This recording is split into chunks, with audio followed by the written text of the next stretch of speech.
faithful. The best thing in the world is to work with friends. Everything will be okay. The best thing in the world, dancing in the rain. Everything will be okay. In this family, we will play non-stop. Why don't you come and build with us? In the small but bustling town of Barrington, the main headquarters of the construction team was located. From morning till evening, the sounds of cheerful yet hard-working machines echoed across the construction site. One of the loudest among them was Zara, the Red Excavator, always adorned with a bright smile. She had a long arm with a steel bucket at the end, and her solid tracks allowed her to navigate challenging terrain. Zara, with her slender, red form, always showed an energetic readiness for work, and she took great pride in her vibrant colour. Disliking staying still, Zara was always eager to help others. "Good morning," she called out loudly as she entered the construction site.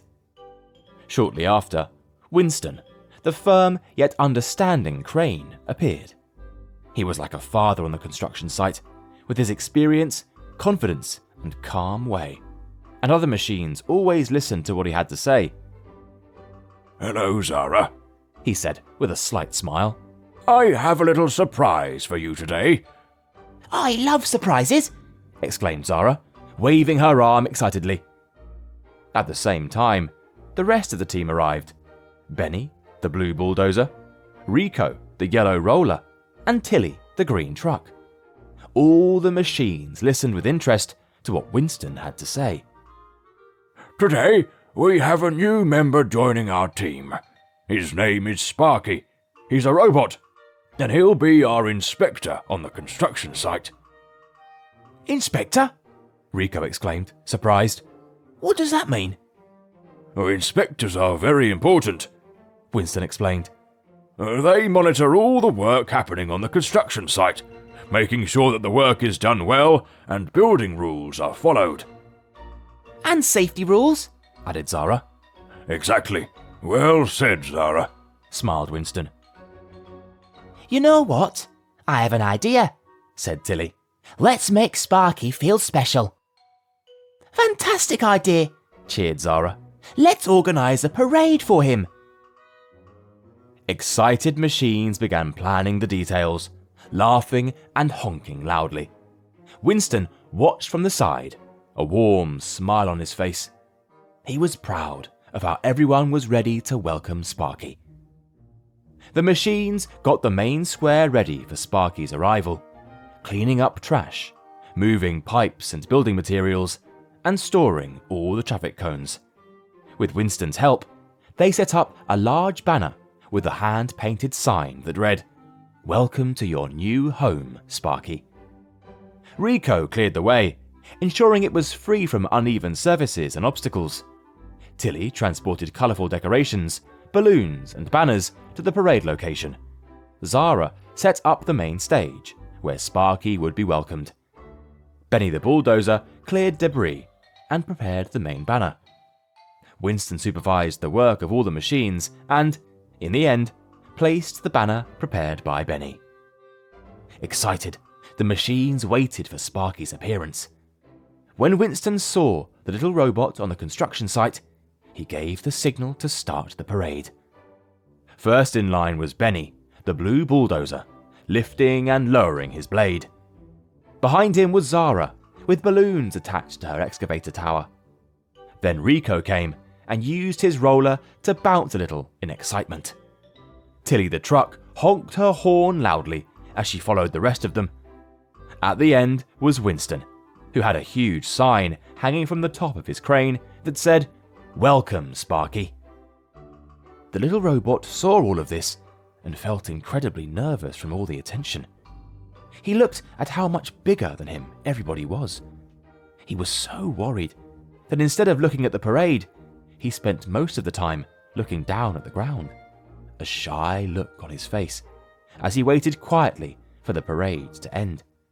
Then he politely clapped for them before going over to where everybody was gathered. "Sparky, We are so happy to have you on our team. Winston beamed. Yeah, we never had anybody on the crew that wasn't a vehicle before, Benny said.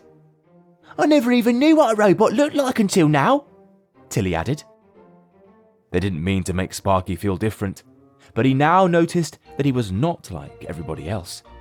He was the only robot there and didn't know anybody. The rest of them were all friends, and he didn't know what to say.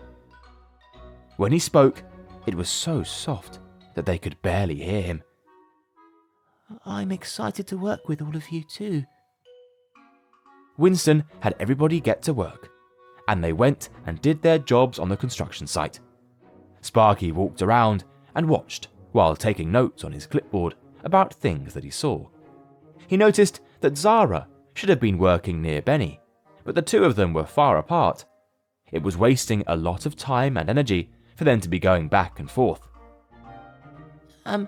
Guys, I actually have a suggestion, Sparky said, but got no reaction from the other two.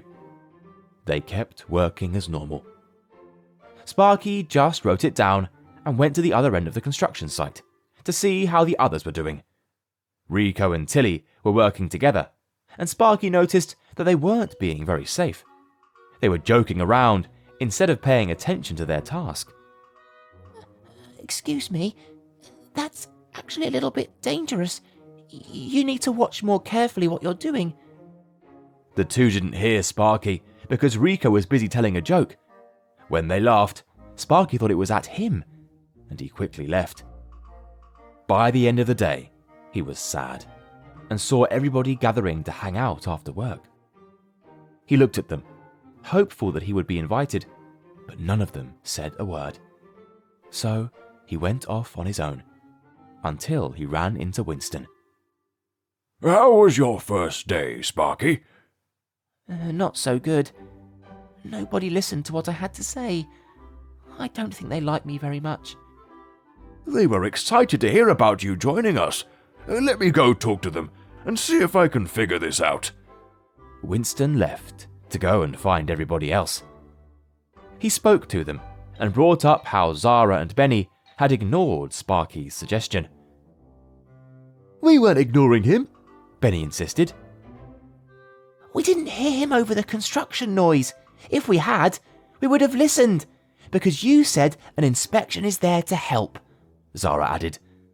Then Winston explained how Sparky had told him Rico and Tilly had laughed at him. We didn't laugh at him. We were laughing because Rico told me a funny joke, Tilly replied. I guess we weren't paying too much attention to notice he was there, Rico admitted. I actually was worried he didn't like us. He didn't come with us after work, and instead went off all by himself. We would have loved for him to join us, Zara added. Winston had to explain to them that Sparky was shy and felt a little nervous about being different, that the others needed to try and include him and make him feel welcome to the crew. Starting at a new place can be hard and scary. We need to make him feel welcome and that you want to be his friend, Winston told them. The next day, the group worked hard to make sure that Sparky felt heard and included. They paid attention and listened to the advice that he gave them to make things safer and easier. Sparky was feeling better and even smiling by the end of the day. He was about to walk off when he heard Benny calling for him. Hey, Sparky! We were all going to go play. Please come with us. Sparky was thrilled to be invited by the group and quickly went to catch up with them.